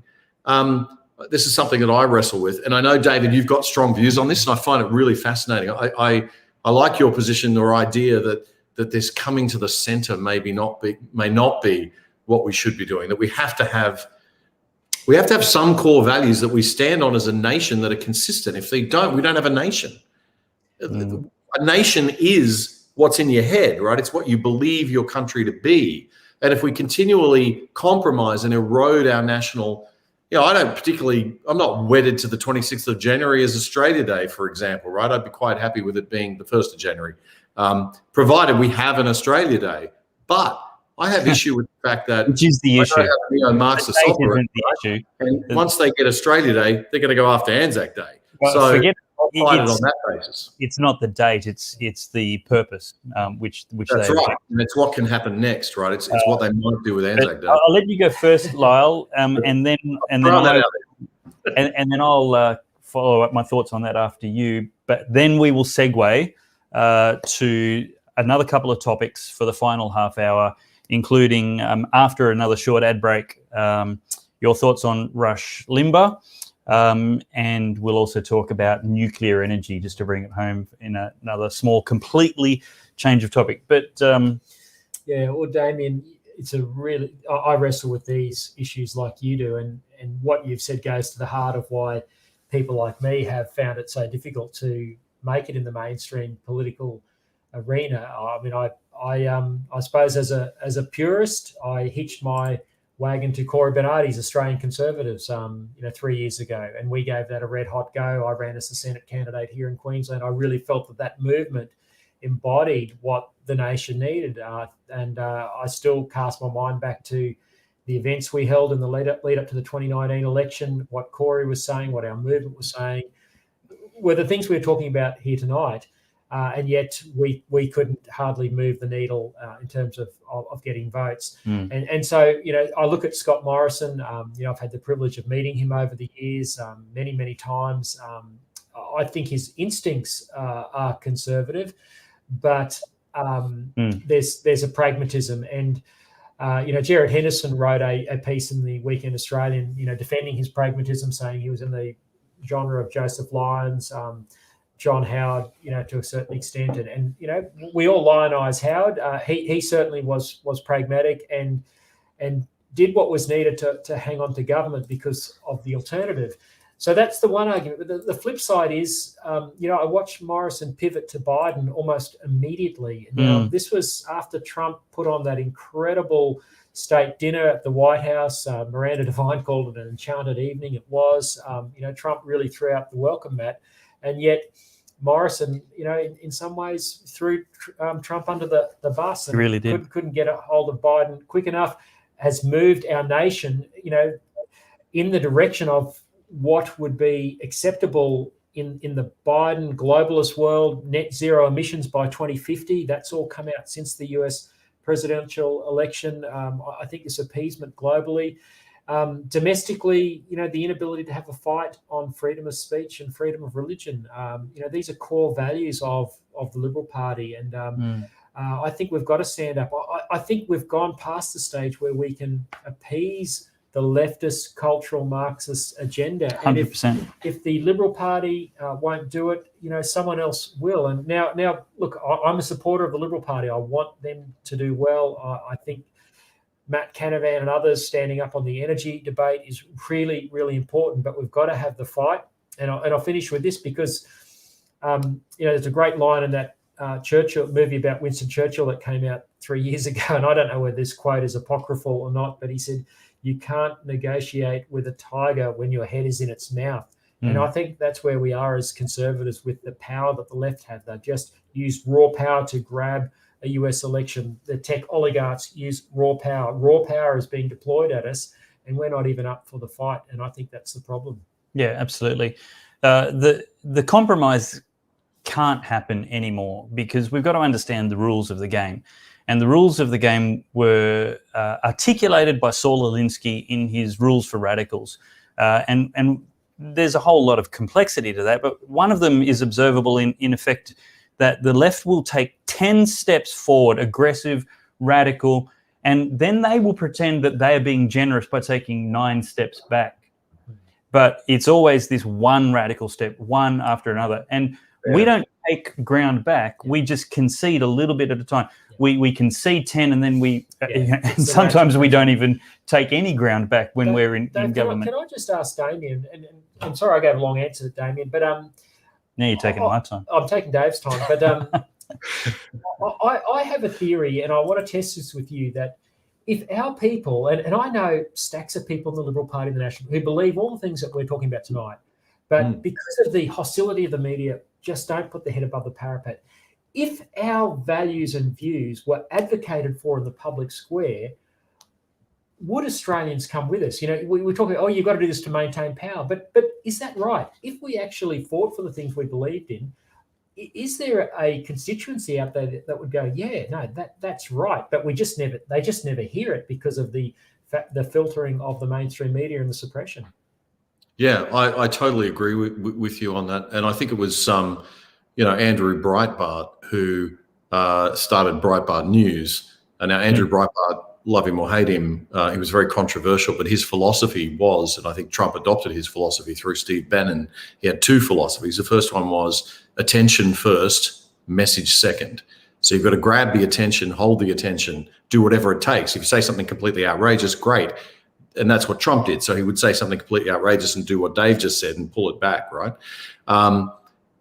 So that sort of goes to Trump's negotiating style as well. But I think what Breitbart was saying was, you've got to get the eyeballs first. So you've got to get that attention, and we don't have the platform because the mainstream media is, it really is quite left wing. I mean, even the Australian and at times can be sucked into that, and the Murdoch press as well. So there's that. And then the other thing that Breitbart said, which I think is even more important, is that politics is downstream of culture. And I've said this to everybody that I've met since I've come back to Australia in the Liberal Party. If we don't get our hands on the culture, we have lost the culture war. We're not just losing, we've lost. It's been going for 50 years and we are way, way out of the mix. And I'm not talking about, social conservatives, like you guys. I'm talking about even, I would be probably moderate on the social spectrum. I'm pretty conservative on the economic spectrum. But we've lost even that. I mean, there's no argument. There's nobody putting the case for free market economics or capitalism. Capitalism is a dirty word. Right wing is a dirty word. Conservative is a dirty word. Someone calls you a right wing or a conservative, it's used as a slur. And that's a problem, right? So that tells you where we are culturally. And so the first thing that you've got to do when you've got power, or you win power unexpectedly, like we did, or ScoMo did back in 2019, is you've got to deal with the culture. So the first two things that we need to get to are the ABC and education. Yep. And they've got to be fixed first, because if you don't deal with that, it's no good handing out all the how to vote cards you like at the ballot box. You're never going to win because you don't own the cultural discourse. So you can't even get your ideas, as Lyle just said, you can't get your ideas out there. Yeah. So yeah, I hear you, and I totally think the focus is on the wrong place. The party really does have to find a strong leader. And I'm not saying ScoMo is not great, but we need other people at the back maybe that are coming in on the conservative side from that give them license to go out and, like the National Party, use the National Party leadership properly. Get other conservatives like Dutton out to sort of push different conservative positions, and then ScoMo can be the kind of the Big Mac of it all, the bland burger that everybody's happy to buy. Yeah. The Church and State Summit is really going to be tackling all of these questions in depth. And to answer your question about, can someone like Lyle Shelton get elected? Can Christian values, policies, without the devotion to God, just the values, can they be a successful election platform, or should we compromise? The answer is we should never, ever, ever, ever concede an inch on Christian values. This is the foundation that flourishing societies are built on. This is the foundation that Australia was built on. What we have to have is a realistic appraisal of where we are now, how we got here, and how we then get out of this situation. I used to be a part owner in a personal training studio, not a personal trainer, but I listened to them and their training sessions and the philosophies that they used in the science of personal health. And one of the things that we were completely opposed to was fad diets. And I will use the metaphor that that's pretty much like expecting change in an election cycle and then expecting that change to stick. So we would say to clients, look, if you came in here morbidly obese, how many years did it take you to get that way?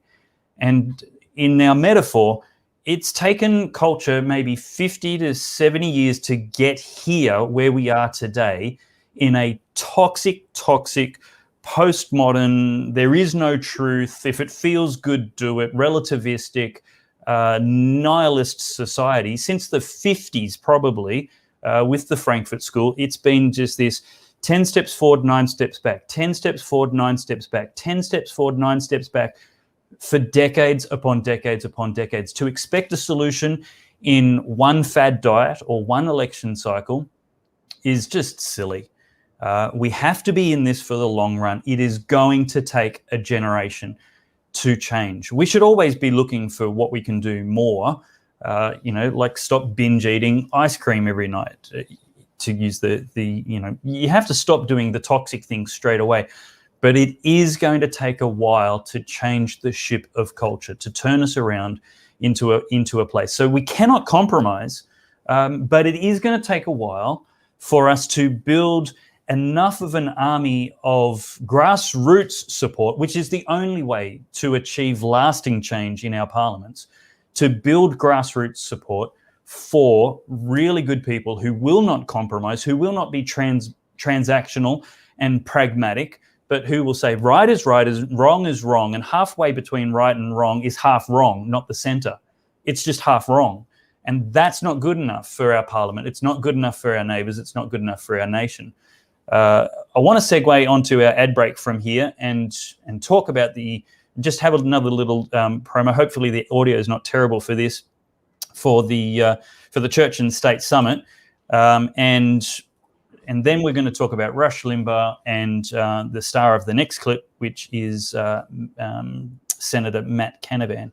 So let me just see if I can get this playing here. We got it muted. Let me come back. I will unmute it. To the Church and State Summit in Brisbane. Hi, I'm Senator Matt Canavan, a Senator for Queensland, and I'm really looking forward to coming along to the Church and State Summit in Brisbane and down in Logan on the 26th and 27th of February. It's really important that we as faith people, as Christians, continue to advocate for issues in the public space, especially as more and more people are not subscribing to the Christian faith. So it's even more important that the number of Christians in our society are making their voice heard in our community. I want to speak a little bit next week about how we must protect the family unit and support families, support Australians who want to start a family, especially through our tax system, so we don't disadvantage family formation. I'm looking forward to meeting many of you next week, because we've got to keep the conversation up and work together. So make sure we have better policies in this country to support families and make a better Australia.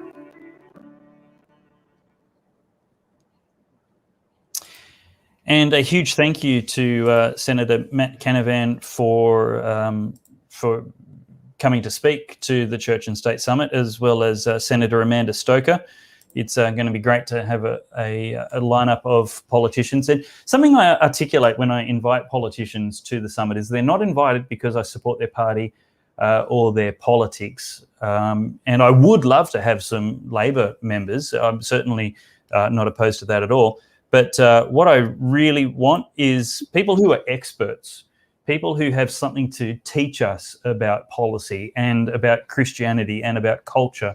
Because that's the whole purpose of the summit, is to actually start this ratchet back in the favor of truth, justice, and peace and liberty. It's not about right versus left for me. It's actually about right versus wrong, and about democracy versus tyranny, and where a virtuous people get to govern instead of an immoral and, well, frankly, unvirtuous people. Well, mate, it's great that you've got Matt Canavan coming. Damian mentioned the indoctrination of the next generation through the education system and the ABC. Matt Canavan has been one of the great champions of the family, and he talked about the economics of that in that little clip there. So I'm hoping he's going to dust off the work that he did some years ago about the couple penalty in the tax system against mums and dads, where where a parent wants to stay at home and look after the kids in their formative years are taxed disadvantaged to the tune of $10,000 a year. So good on you, Matt Canavan. Part of the Conservative fight back is the least we can do. Inform families and bring them up in ways where they'll love their country and not hate their country, which is what the ABC and the education system tells them to do. Damian, I want you to talk to us briefly, I guess, because I want to move on to Matt's views and nuclear energy, but talk to us about Rush Limbaugh. We're, I guess, celebrating his life today, which has come to a close. Yes. So Rush Limbaugh is an American conservative radio broadcaster, and he died at the age of 70 today after a long struggle with lung cancer. Actually, it wasn't that long, actually. I think he was only diagnosed about a year or so ago, but I'm not quite sure how long he did struggle with it, but it was well publicised over the past year or so. There've been a lot of people talking about Rush. I certainly didn't agree with everything that Rush said. He was pretty tough, but when you hear people in the broadcasting industry who grew up with him, I mean, I know John Laws was a keen Rush Limbaugh listener, and I'm pretty sure that Alan Jones was influenced by him as well. I don't think there are too many conservative commentators anywhere in the world, in the English-speaking world, that weren't influenced by Rush. He was an exceptionally good quality broadcaster, just technically. I mean, his ability was extraordinary to capture people. But I think what strikes me about Rush more than anything, love him or hate him, he was able to connect with people. He understood that the medium of radio in particular, but certainly all broadcasting, it's very intimate. We're in people's living rooms, we're in their houses, we're in their cars, we're in their kitchens, and it's a one-on-one medium. And therefore you have to be authentic, and you have to speak from the heart. You have to talk about what you actually believe. And he was able to do that. And he was also able to give people a script, in a sense, that they could use to have conversations with their relatives, helping, I think, and this is our role as broadcasters, it's to help people form the ideas and the language and the words that they need to have the conversations, right? Using our skills as communicators, I guess, to sort of articulate things that are in your head. So, people would listen to Rush and love him, I think, because of that. They could sort of be listening to him and think, oh, he's saying all the things that I think, and putting it in simple terms that I can explain to other people in the way that I speak, in the way that I talk. And he was the original golden microphone before John Laws. So his wife did the announcement today on air on the Rush Limbaugh show, and she basically opened the show by saying, I'm not the Limbaugh that you tune into and listen to every day. And I very much wish Rush was behind the microphone right now, the golden microphone, like he was for over 32 years. But she said, I must share with you directly that our beloved Rush, my wonderful husband, passed away this morning due to complications from lung cancer. Oh. And we've seen, the typical disgusting response from the left and, attacking him on Twitter today.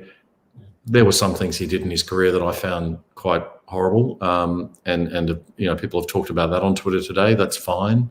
If you want to raise and talk about some of those things, I guess another day might be better, but if they want to do it today, fair enough. But I think you've also got to look at the wider context of the guy and what he achieved. And, And certainly from the position of conservatives, I heard Newt Gingrich, Mark Levin, all sorts of people, Tucker Carlson today talking about him and how much he influenced the community. So, yeah, inspiring stuff, but very, very sad that America's lost a great conservative thinker and icon today. I think he was Twitter before there was Twitter. You know, he really kind of got those discussions going, and he fired people up. And it's interesting to see the reaction from some circles. Like when he was given the Medal of Freedom in the 2020 State of the Union address, watch the clip again, and you'll see that Melania Trump is putting the Medal of Freedom on him. And Trump and Pence are up on their feet giving him an ovation. And Nancy Pelosi is in the back kind of, you know, just the whole visual of that is just that in one photo sums up America today. Yep. Yep. And I think, you know, they used to call Alan Jones, you know, the Rush Limbaugh of Australia, as if it was a slur. Alan Jones also somebody with whom throughout my career I did agree with on everything, but what an extraordinary broadcaster. At 80 years old, still going. And up until last year was getting up every day at 3 o'clock in the morning. I did that for 6 years of my radio career. I couldn't do it at 50 years of age, let alone at 80 years of age. So these guys care about what they're talking about.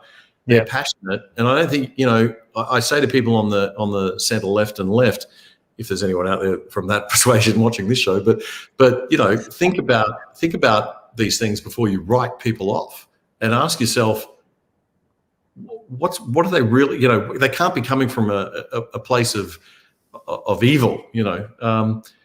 And I think that's probably how we're going to heal and get that unity thing going. If we can understand the underlying interests that we're all coming from and what we all want, then we can compromise on the details and we can have a nation, have a society that functions well.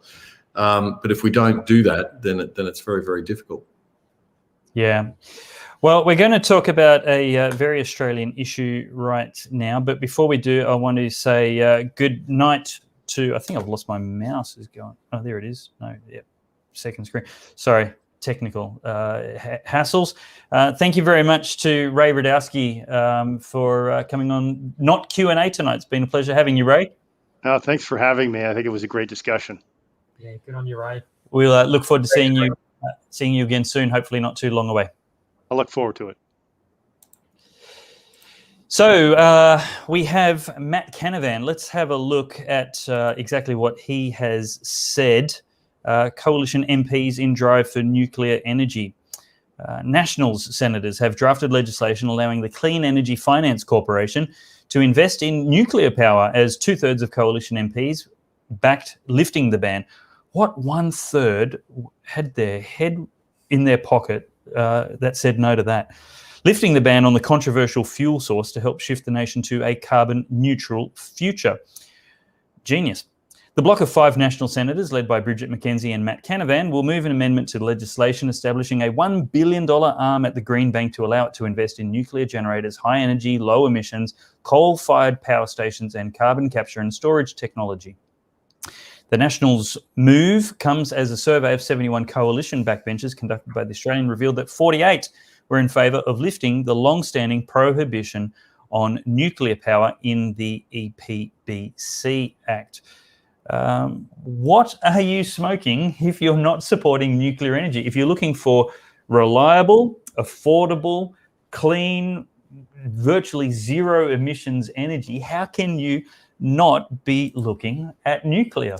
Well, you can't. And I guess there's even a bigger question behind this. What have we been smoking in that we think we can power a modern industrialized economy on wind and solar? You just can't. And the snowstorm in Texas this week has shown this. You've got Germany building coal-fired power stations to firm up their wind and solar. It's not a reliable method now. And even if it was reliable, it's devastating for the environment. Well, there's all of the that. mining to create the production, and then the devastation wherever they're installed. You've got to pack them up after a few years and 10-year lifespan. Dispose of them. Yep. It's very inefficient. Yet we're continually told how renewables are cheaper. Well, they're not if you consider the lifespan issues, if you consider the extra transmission that you've got to put in place, if you consider the backup fuels and resources that go into that. Look, we have been sabotaging the economics of our country for the last 20 years as this terrible climate debate has gone on and on. I'm in the Beyond Lomberg school. Okay, if there's a problem, let's deal with it. But it would seem like the cure is far worse. And so we've got ourselves into a hole now where we can't have coal. The Greens don't want us to even have gas. And so the only option left, is for the Nats now to raise this nuclear issue. If we don't, we're facing an existential crisis as a country. This has become an issue of national security. The Chinese are building 127 coal-fired power stations as we speak. They have nuclear, and yet we're expected to exist off CCP-made windmills and solar panels. I think it's a joke, and I think good on the Nats for pushing this. The trouble is, and sorry, Damian, and Dave, but there's probably a 10-year lead time between now and when we could get our first nuclear plant operating. We probably need to build some coal-fired power stations in the meantime. Yeah. Or some big gas, but preferably coal, because we've got transmission lines next to coal deposits now, rather than trying to have to, further bastardize the energy grid with gas, wind, and solar. Let's just keep going with some clean coal and then look at nuclear in the long term. This is where did it go? Just lost the graphic. Here we go. Nuclear ban. What the coalition backbenchers say: 1 against, 48 in favour. Yeah, the one against was Senator Paul Scar, but I think that's a soft against. I think he'll come around. Senator Paul Scar from Queensland. I think he may not have understood the question, maybe. Misunderstanding the question is the kindest thing you could possibly say to that. I think to so. That response. I think Senator Scar will be fine. Look, before we get to you, Damian, let's read what Liberal MPs Andrew Laming, John Alexander, and Jared Rennick, 2 very good Queensland MPs, among backbenchers who want Scott Morrison to take a repeal of the nuclear ban to the upcoming election. Of course, I don't even know how this isn't super easy. Just do it. Just repeal it. A move that would open a new divide with Labor. Imagine distinguishing ourselves from a hard left as the nation sets a course for a low emissions future. I'm very keen to see the prohibition lifted, Mr. Laming said. It's something that has to be taken to an election so Australians realise there is a significant change in energy policy. Mr. Alexander said it was like trying to fight Muhammad Ali with one arm tied behind your back if you're going to ignore nuclear energy. Damian. Well, I'm afraid I'm not going to provide much entertaining television for you tonight, because I completely agree with everything Lyle said, 150%, and with you, Dave. So, look, nuclear is the question that you can throw at your friends who are climate change activists to work out whether or not they really care about the planet. The question you ask them is simply, do you support nuclear power? If the answer is no, then they're defying science. Yep. They're defying logic and common sense. All about ideology. And they can't possibly believe that the planet's going to end in 12 years because, nuclear is certainly not going to cause that if we use it in the appropriate way. It's safe now. The technology is safe, safer than it's ever been. There are all sorts of different kinds of nuclear fuels that can be used. If you talk to anybody with an engineering background, anyone I know with an engineering background who knows more about these things than I do will tell you, even left-wing engineers that I know have told me that they support nuclear energy. So the idea that we can't have nuclear is just ridiculous. I agree with Lyle in that we're going to have to build some coal-fired power plants, or at least get some renovations done to the old ones or something, or whatever you do with them, but we need them. We've got to have something there. And the idea that us not going ahead with a couple of plants, even coal plants, in the face of what China's doing with 127 plants being built. I think the Philippines are building 30 or 40. Most other countries are building, several more. I mean, you can't say, it's just ridiculous. And I guess it's circular, isn't it? We're going back to the same old thing. Obviously, I don't know what Paul Scar was thinking. I hear very, very, very positive things about Paul Scar, so I'm surprised to see that. The others, I don't know what they were thinking, but this could be the solution to the debate in terms of the whole, the climate change thing, which terrifies politicians all around the world. Conservative politicians are scared witless of this climate change debate, and that's because, again, we've lost the cultural argument on it. Yeah. And we maybe didn't do a very good job on it. I don't know, in explaining or compromising on things. It's not a black and white issue. It's very, very complicated. And, the solutions are complicated, but nuclear is one solution that's not very complicated. It's straight up, it clearly works. Agreed. Well, it's a long-term solution, as we've just said. And there is, I think, a crisis looming in the short to medium term because we haven't reinvested in baseload power in this country. And, when you've got the Australian energy market operator talking about the serious possibility of blackouts in New South Wales as a result of the imminent closure of Liddell, you had the owner of the Vale power station in New South Wales saying, well, they're not going to invest because of all the uncertainty. You've got Matt Keane, the New South Wales Environment Minister, running around saying, well, we're not going to have, any false, he doesn't even want to have the gas-fired power stations that Angus Taylor, the Energy Minister, and Scott Morrison are proposing. So to be fair, gas is a whole lot more expensive in Australia than it is in America. Well, I don't think gas is the answer either. And I'm concerned about Scott Morrison's proposal to use gas as the baseload ingredient.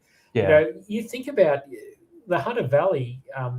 The Port of Newcastle is the world's largest coal export. Gas is the answer to people who just hate coal. Well, and this is the problem because, as Damian said, we've lost this sort of cultural war. I'm going to call it a cultural war over the environment. I'm not sure it's a scientific issue. That's right. It's this idea of pantheism. We worship the planet, and somehow we've got to. But the fact that we can't build another coal-fired power station in the Hunter Valley, which is what Matt Canavan is saying we need to do, and the idea that we'd build a gas-fired power station somewhere in the Hunter Valley and pipe the gas from Narrabri or Queensland, insane. It just doesn't make any sense. So, look, and you've got on the left of politics, Joel Fitzgibbon worried about his seat there. Now he's saying, talking a big game on coal, and it's a great export industry, and there's an industry of the big future. But not even Joel Fitzgibbon is saying, let's have a coal-fired power station in Australia. So, look, I think, yes, let's get the nuclear thing on the table, but we've still got an existential threat.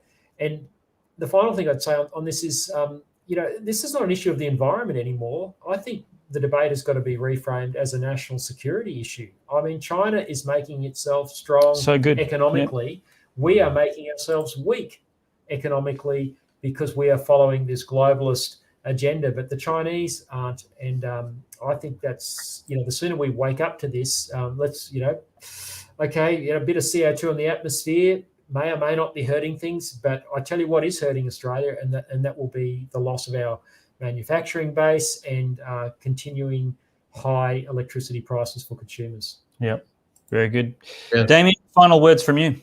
Look, we're living in la-la land. We've got to wake up. It's Australia needs to get its act together. We're sitting here thinking, I think Lyle said earlier, we're spoiled by what we've got. There are just so many levels on which we need to wake up to the threat that faces us from China primarily, but generally, even from ourselves, if we don't start to really kind of get our act together. Energy is a security issue. Lyle's 100% right, and we do need to reframe it as that and start talking about it in that way. It's absolutely a security issue because it powers our economy. I mean, if we don't, it's not. I've got a solar panel on my roof. We could have solar panels on everybody's roofs, and we'd have enough power for our domestic needs. but it's not the domestic needs, it's our industry. And our security is very much tied to our economic success as well as to our industry. And so we just have to wake up, we have to get sensible, we have to stop appeasing and even paying attention to the crazies in Extinction Rebellion. We need to talk to moderate environmentalists and come up with sensible, balanced solutions. And we need leadership on that from the Liberal Party. If we can't get it from the Liberal Party, we need it from the National Party. I applaud this move. I applaud that survey, and I hope that it sorts everything out and we start being a bit more sensible. Brilliant. Well, thank you, gentlemen, for tonight. Really appreciate your intelligent conversation and Ray's contribution to 97% of the show as well. And also big thank you to the viewer who's been watching and joining in live with your comments. I know that you enjoy seeing each other's comments from different YouTube channels and different Facebook channels. I think we're live across sometimes 5 to 8 different social media outlets.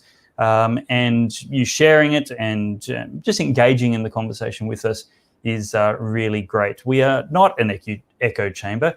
The echo chamber is the mainstream media, where one side of the conversation is entitled to have the other side of the conversation is the solution.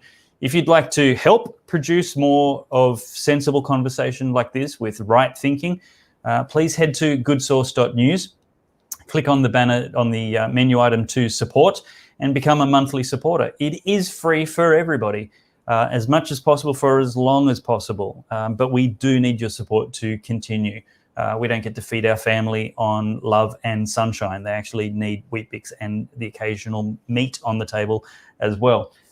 Equipment costs money, and there's a lot of other consumable things that need to happen. And so, of course, a huge appreciation to the Good Source supporters who so regularly, faithfully and generously do put their hand in their pocket and just chip in for $5, $10 or $20 a week or a month. You guys make this happen, and we couldn't do it without you. So thank you very much. Don't forget to head to the Church and State website, churchandstate.com.au, to see the videos from the speakers that are coming up.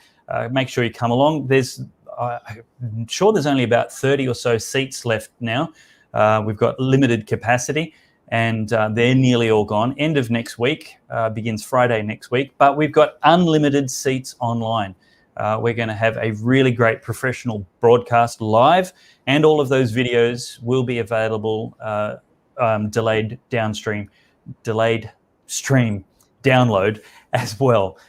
So if you can't watch the whole conference live, the one price will get you live and download those videos as well. So 14 sessions over 2 days. It's a great kind of content you're not going to want to miss. And to say goodnight, we're going to have one more preview to give you a sneak peek of why you want to come along to the Church and State Summit online or in person, 26th and 27th of February. I'm Angela Forker. I'm a newborn photographer, as well as the founder of the After the Abortion Photography series. I know right now you're asking yourself, why is a newborn photographer one of the speakers for the Church and State Summit? Well, I would like to share with you my amazing journey of following God when it doesn't make sense. I went from missionary to newborn photographer to the founder of 2 photography ministries that would go on to reach millions of people around the world. And I would like to focus on the After the Abortion Photography series. I know that abortion is kind of a taboo subject. It's kind of hard to know how to approach it because people feel so strongly about it, either for it or against it. Well, did you know that many post-aborted women and men regret their abortions? God has shown me that their stories are key to changing people's hearts about abortion.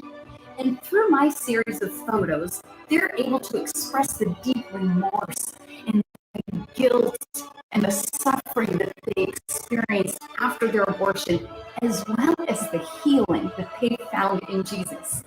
These photos are shocking and raw and real, and they're reaching people around the world on both sides of the fence. So come and join with me as I share how God uses ordinary things and ordinary people to do extraordinary things for Him.